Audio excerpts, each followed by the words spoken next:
नमस्कार, ज्ञान विद्या चैनल में आपका स्वागत है। आज क्लास 9 का 10th chapter the beggar. The beggar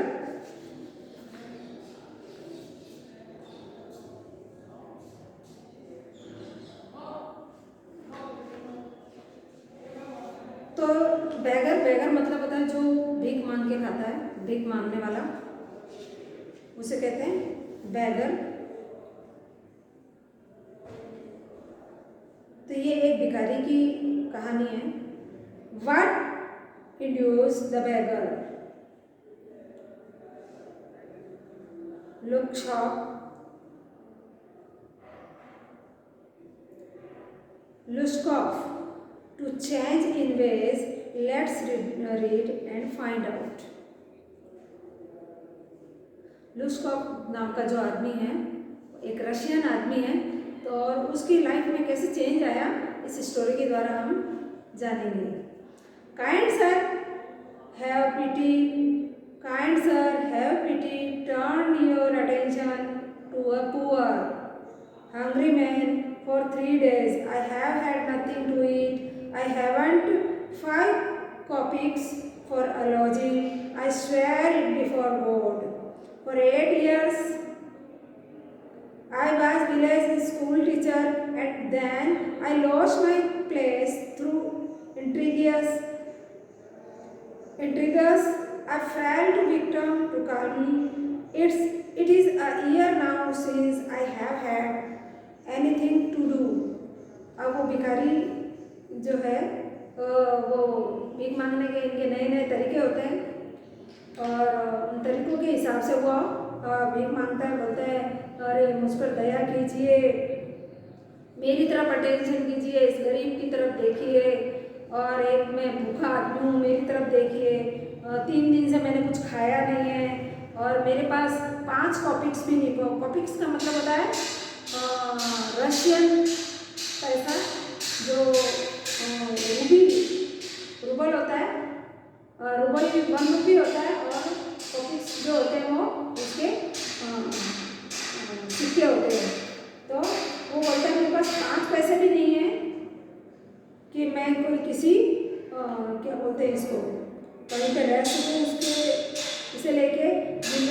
I was a village school teacher and then I lost my place to intrigues. I fell a victim to calumny.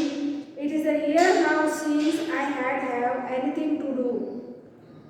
वो ऐसे तरीके से लोगों को इम्प्रेस करने के हिसाब से बातें करता है। मैं बहुत भूखा हूँ, प्लीज़ मेरी तरफ देखिए, इस गरीब आदमी को देखिए। बेगर्स की स्टाइल होती है बोलने की। और मेरे पास 5 पैसे भी नहीं रहने के लिए नहीं है कि मैं कहीं लॉजिंग में जाके रह सकूँ। इसके पहले मैं एक स्कूल टीचर था एक गांव में, जहाँ पे लोगों की साजिश का शिकार हो गया और मुझे वहाँ से निकाल दिया। मेरे पास अब करने के लिए कुछ भी नहीं है। ऐसे वो इम्प्रेस करता है लोगों को बातें बना बना के। The advocated सर्जी,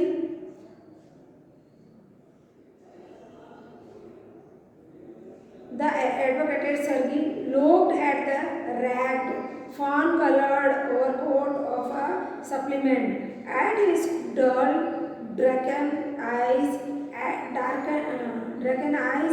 and at the red spot on either cheek, and it seemed to him as if he had seen this man somewhere before. एक एडवोकेट सर्गी जो उन्हें देखता है, उस बेगर को देखता है जो एडवोकेट है वो, और वो उसे पहचान जाता है, क्योंकि वो उसे पहले देखा हुआ रहता है कि एक लाइट कलर का वो ओवरकोट पहना हुआ है, जो बड़ा ही फटा हुआ गंदा सा है तो बड़ा ही वो स्टाइलिश, लेकिन गंदा सा है, बड़ा डल सा है, और उसकी आंखें जो अंदर धंसी हुई एकदम डल सी है, और उसके गाल के ऊपर रेड स्पॉट है। और उसे देखते ही उन्हें पता ऐसा महसूस हो गया कि इससे पहले कहीं उन्हें देखा है, और एडवोकेट ऐसा सोचते हैं कि मैंने इसे कहीं देखा है। I have now had an offer of a position in the Providence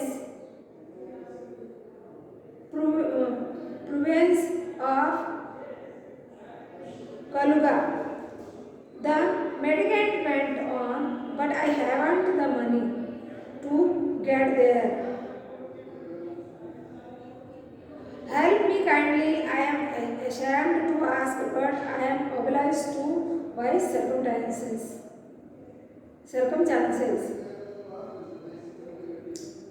मैं अभी फिर भी किसी पोजीशन के लिए ऑफर हुआ हूँ कलुगा में, लेकिन मेरे पास जाने के लिए कुछ भी नहीं है और मैं बहुत शर्मिंदा हूँ क्योंकि मुझे आपसे कुछ मांगना पड़ रहा है, लेकिन ये मेरी मजबूरी है। और वो आगे बहाने क्या बनाता है, अभी भी मुझे कुछ ऑफर हो रहा है किसी काम के लिए, लेकिन मैं क्या करूँ, मैं वहाँ जा नहीं सकता और ये सब कुछ मांगने के लिए मुझे बड़ी ही शर्मिंदगी महसूस हो रही है। Sergey's eyes fell on the man's odd shoes, one of which was high and the other low, and he suddenly remembered something. Advocate ने उसको देखा, उनको याद आया अचानक, क्योंकि उसके जो दो जूते थे वो डिफरेंट थे। एक तो थोड़ी सी हिल, एक में जरा हिल हाई थी और एक में लो थी, तो वो झट से उसको पहचान जाते हैं। Look here, it seems to me I met you one day before yesterday in the Sadovia street, he said, but you told me then that you were the student who had been expelled and not a village school teacher. Do you remember? और जब उनको याद आ जाता है advocate का, तो वो उसको बोलते हैं, क्यों भाई, तुम तो कल ही मुझे मिले थे वहाँ पे उस स्ट्रीट में, सोडोविया स्ट्रीट में मुझे मिले थे और मुझे वहाँ पे तो बता रहे थे कि तुम एक स्टूडेंट हो और तुम्हें स्कूल से निकाल दिया गया है, और तुम यहाँ बता रहे हो कि मैं गाँव में स्कूल टीचर था। ऐसे कैसे? नो नो, वो मुंह में से जड़ से नो ऐसे बोलता है। That can't be so, mumbled the beggar, taken aback. I am village school teacher, and if you like, I can show you my papers. नहीं, मैं बेगर नहीं हूँ, मैं एक स्कूल टीचर था। नहीं, वो बोलता है नहीं, ऐसे मुंह में बुदबुदाता है, और वो कौन, बेगर, वो बोलता है नहीं, मैं स्कूल टीचर ही था, और आपको यदि विश्वास नहीं है तो मैं आपको अपने पेपर्स दिखा सकता हूँ। झट से किसी की जब गलती या झूठ पकड़ा जाता है ना, तो वो एकदम से हिचकिचा जाता है और ऐसे वो बड़बड़ाता हुआ, धीरे धीरे बुदबुदाता हुआ बोलता है कि नहीं, मैं स्कूल टीचर ही था, यदि आपको मुझ पर विश्वास नहीं है तो मैं अपने पेपर आपको दिखा दूँ। Have done with lying. You called yourself a student and even told me what you had been expelled for you.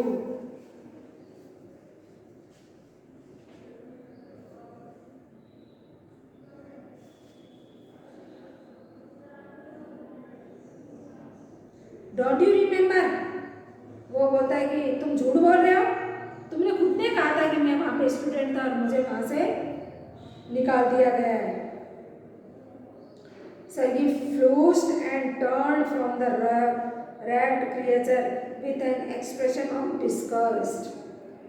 और वो उसे बार बार इस बात के लिए बता रहे थे कि तुम झूठ बोल रहे हो। This is the dishonesty, my dear sir, he cried angrily. This is swindling. I shall send the police for you, damn you. और वो फिर एडवोकेट उसको बोलता है कि ये है ना बेईमानी, तुम किसी को कुछ बोलते हो और किसी को कुछ बोलते हो, ऐसे झूठ बोल के भीख मांगते हो, तुमको शर्म नहीं आती है? और या तो तुम अपनी गलती को मान लो, नहीं तो मैं अभी पुलिस को बुलाता हूँ। वो पहचान है उसको कि बराबर झूठ बोल रहा है, कल स्टूडेंट बता रहा था, आज स्कूल टीचर बता रहा है, तो उन्होंने उसके ऊपर जोर दिया, बोला तुम बेईमानी मत करो, तुम झूठ बोल रहे हो, और यदि तुमने यदि नहीं मानी, अपनी गलती स्वीकार नहीं की, तो मैं अभी पुलिस को बुलाता हूँ। इस तरह उन्होंने उसको धमकाया। Sir, he said, laying his hand on his heart, the fact is I was lying. I am neither a student nor a school teacher. All that was a fiction. For merely I sang in the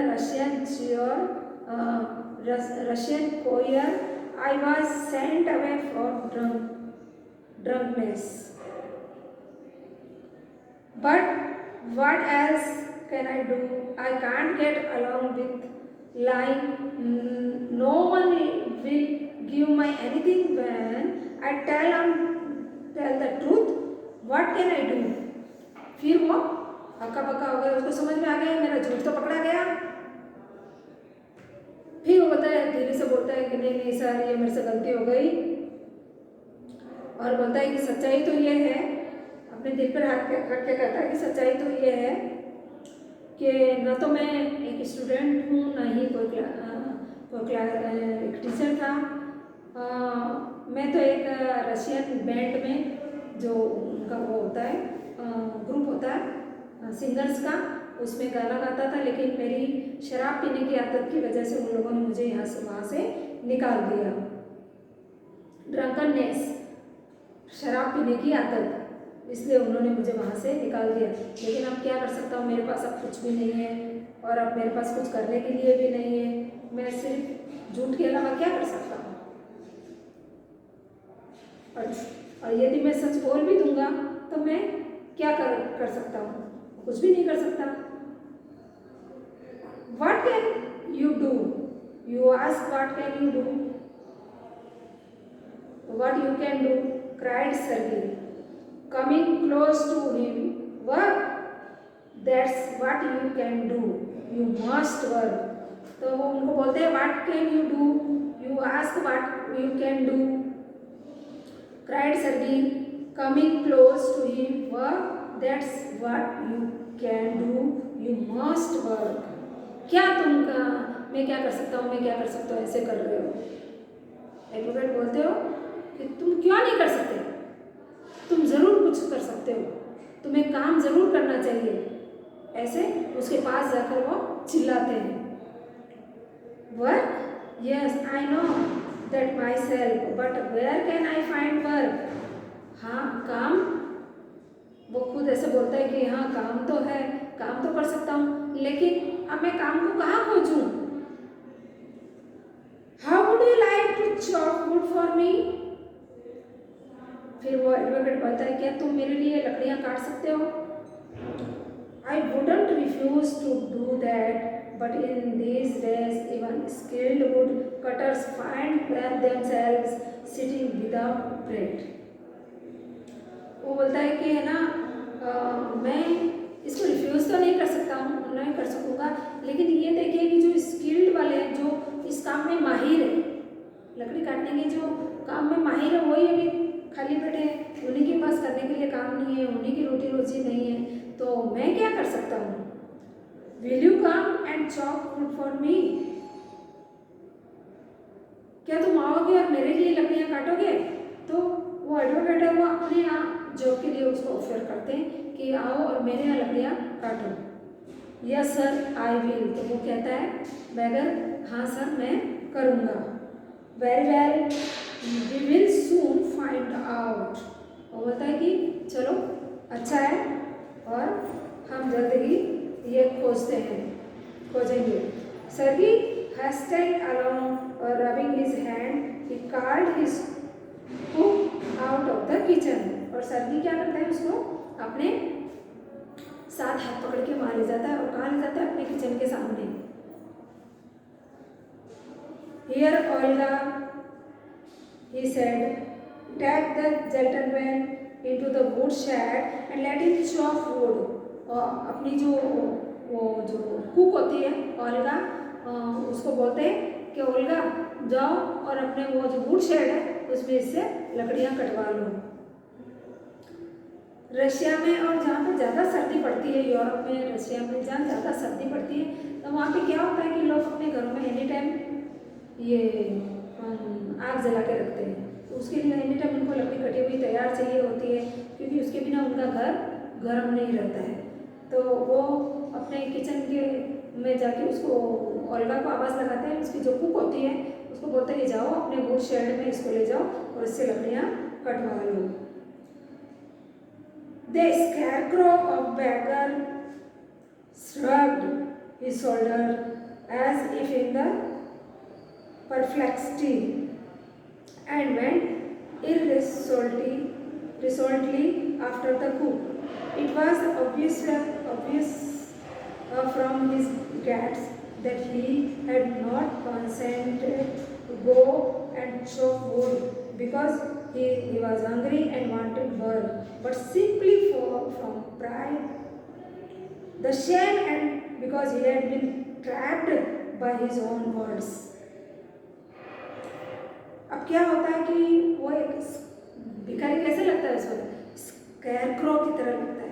scarecrow बोलते हैं जैसे खेत में वो जो एक पुतला बना के खड़ा कर दिया जाता है ना, ऐसे जो वहाँ पे जो खेत में छूने के लिए जो बर्ड्स आते हैं उनको डराने के लिए वो जो पुतला होता है, वैसे वो बैगर लगता है उस वक्त। और उसके वो जो कंधे होते हैं वो ऐसे होते हैं उस वक्त, और वो बड़ा ही ऐसे लगता है कि है ना, अजीब सा लगता है।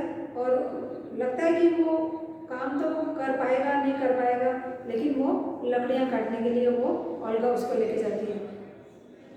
हालांकि वो कर नहीं पाएगा ये काम, क्योंकि लेकिन वो अपनी ही शब्दों में फंस जाता है। वो एडवोकेट को बोलता है कि मैं लकड़ी काट दूँगा, लेकिन वो उस वक्त तो भूखा रहता है एकदम, लेकिन उसे काम चाहिए, इसलिए अपने ही शब्दों में फंसा हुआ वो लकड़ी काटने के लिए जाता है।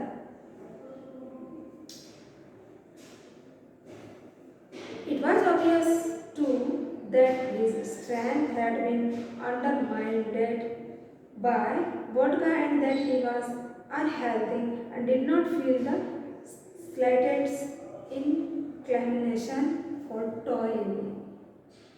अब उसकी हालत तो ऐसी रहती है, तो वो भूखा रहता है और बार बार शराब पीने की वजह से वो अनहेल्दी हो जाता है।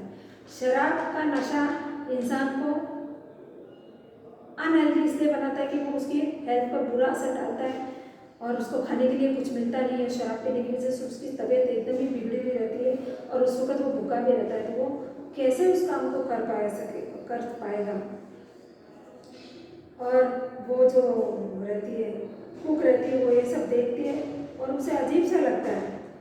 Sergei hurried into the dining room. From the windows one could see a wood shed and everything that went on in the yard. और जो सर्गी होता है वो जल्दी से अपने बेडरूम की तरफ, डाइनिंग रूम की तरफ जाते हैं, जहाँ की जो विंडो वो ठीक वुड शेड की तरफ होती है। तो वहाँ पे जाके वो उस विंडो से उसको झाँक कर देखते हैं कि वो क्या कर रहा है।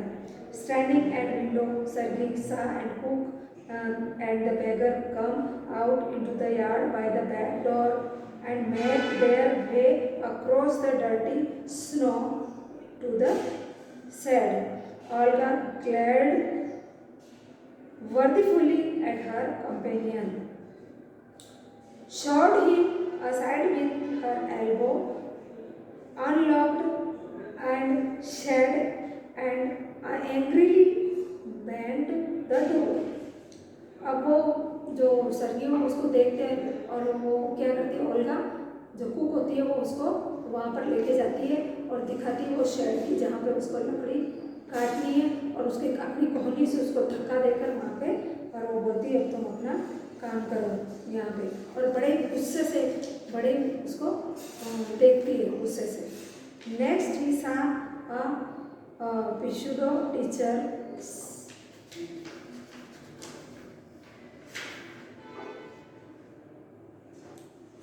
sit himself on a log and become lost in thought with his red cheeks resting on his fist.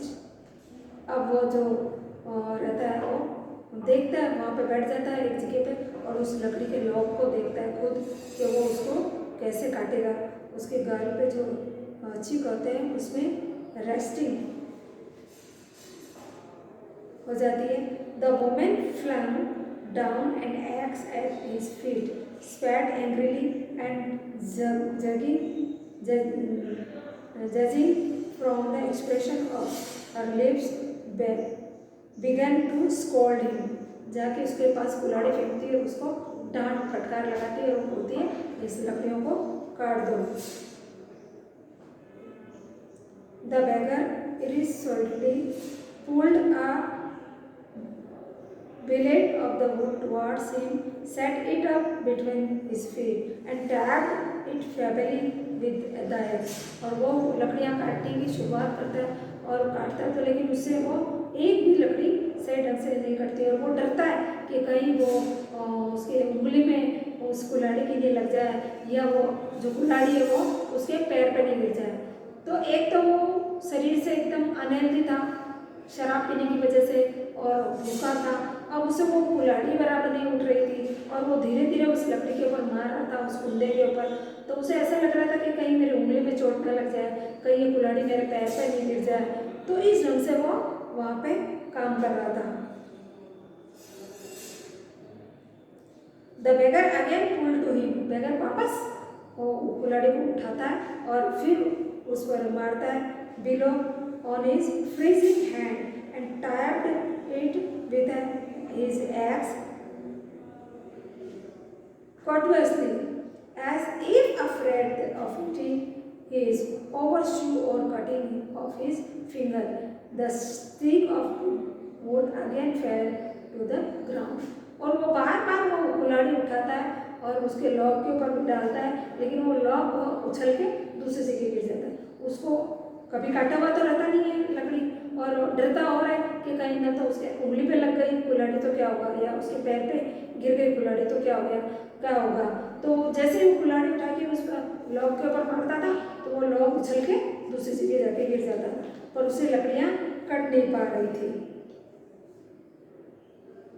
और वो ग्राउंड में जाके गिर जाती थी लकड़ी। सर्जी anger had vanished and now began to feel a little sorry and ashamed to himself for having seen a spoiled, a drunken, perhaps shipman to work a mental labor in a cold. एक तो इतनी सर्दी होती है, वहाँ पर बर्फ होती है, वो बर्फ को हटा के वहाँ पे उसको लकड़ी काटने के लिए खड़ा किया जाता है। तो वो जो सर्दी होता है वो एडवोकेट वो अपने आप इसको गुस्सा भी आता है और उसे कुछ शर्म भी महसूस होती है कि इतना भूखा वो जो ड्रंकर है, जो इतना शराबी है, जो अनहेल्दी है आदमी, उसको भूख से तो पहले ग्रसित है और फिर उससे लकड़ियाँ कटवा रहा है। तो अपने आप को थोड़ा सा उनको गुस्सा भी आता है और शर्म भी आती है कि इतनी ठंड में उस आदमी को मैंने लकड़ी काटने के लिए छोड़ दिया है। Good give an hour later, Olga come in and announced that the wood had all been chopped. और 1 घंटे बाद में वो जो ओल्गा जो उसकी कुक होती है एडवोकेट की, वो आती है और बोलती है कि है ना उसने सारी लकड़ियाँ काट दी हैं। तो एडवोकेट कहते हैं good give him half of rouble said Sergey. If he want to be can come back and cut wood on the first day of each month. We can always find work for him. और वो खुश होते हैं, बोलते चलो उसने लकड़ियाँ काट दी हैं तो अब ऐसा करो कि उसको हाफ रूबल दे दो। हाफ रूबल का मतलब हुआ 50 पैसे, रशियन कॉपिक्स के हिसाब से 50 पैसे। यदि 100 कॉपिक्स हो तो 1 रूबल होता है, तो उसको हाफ ऑफ रूबल बोलते हैं। तो हाफ ऑफ रूबल का हो गया 50 पैसे। अब 5 कॉपिक्स तो वो उसको बोलते हैं कि उसको दे दो, उसको बोल दो कि हर महीने की पहली तारीख को आके वो लकड़ियाँ काट जाए और अपने रुपए ले जाए। On the first of month, wife made of his appearance and again earned half a ruble, although he could barely stand on his legs. From that day on, the often appeared in the yard, and every time work was found for him. हर महीने की first date को वो आ जाता था और इस तरह half rouble लेकर अपना काम करके चला जाता था। हालांकि इस काम में उसे कोई इंटरेस्ट नहीं लगता था, फिर भी वो यार्ड में आता था और इस काम को और वो एडवोकेट भी था, वो उसके लिए नया नया काम खोजता था। But he would shovel snow, now put the wood shed in order, now beat the dust of the rugs and mattresses, और इस तरह लकड़ियों के काम के अलावा वो उनको कभी कभी मैट्रेसेस मतलब उनकी देर तकिए झाड़ने का भी काम दे देते थे। Every time he received from 20 or 40 copies, and once even a pair of old trousers were sent out of him.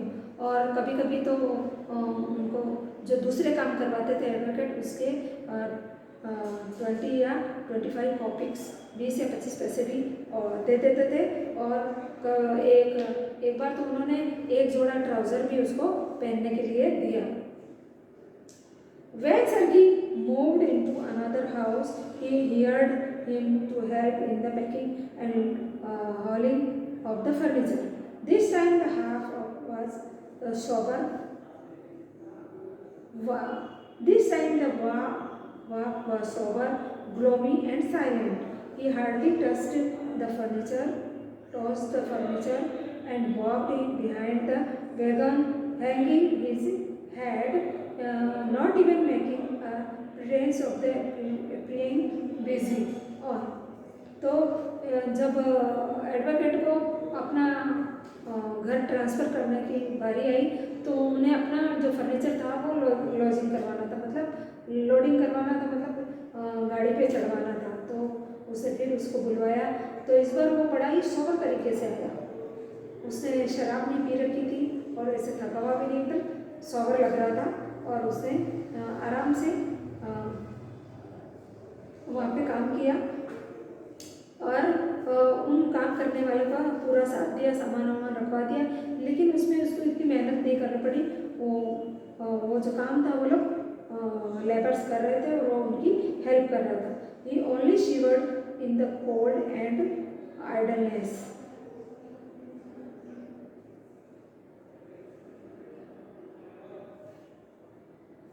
He only shivered in the cold and became embarrassed when the carters jeered at him for his idleness.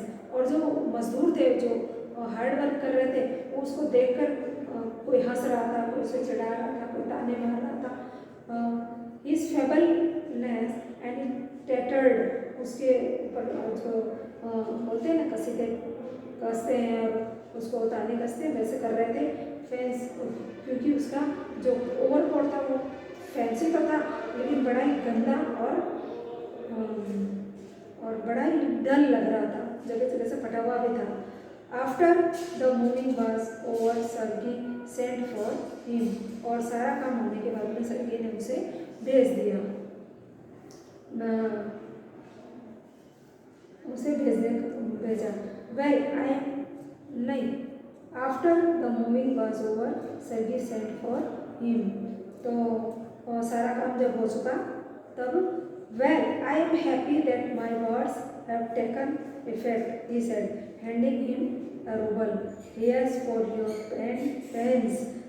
I see you are sober and have no objection to work. What is your name? अब उस दिन जब उसको देखा तो वो बड़ा sober लग रहा था, बड़ा ही शांत लग रहा था। तो एडवोकेट ने उसको देखा, पूछा कि देखो काम तो पूरा हो चुका है और सब जा चुके हैं मजदूर, तो आज मुझे ऐसा लग रहा है कि तुम्हें मेरी बातों का काफ़ी इफेक्ट हुआ है, मेरी बातों से तुम काफ़ी सुधर गए हो, तो आज ये तुम्हें पूरा रूबल में देता हूँ और मैं तुम्हें एक दूसरा और मैं तुम्हारे काम से कोई मुझे ऑब्जेक्शन भी नहीं है। और आज मैं ये पूछता हूँ कि तुम्हारा नाम क्या है। इतने दिन तक उन्होंने वो नाम नहीं पूछा था और जब वो जानने लगे तो उन्होंने पूछा कि भाई तुम्हारा नाम क्या है।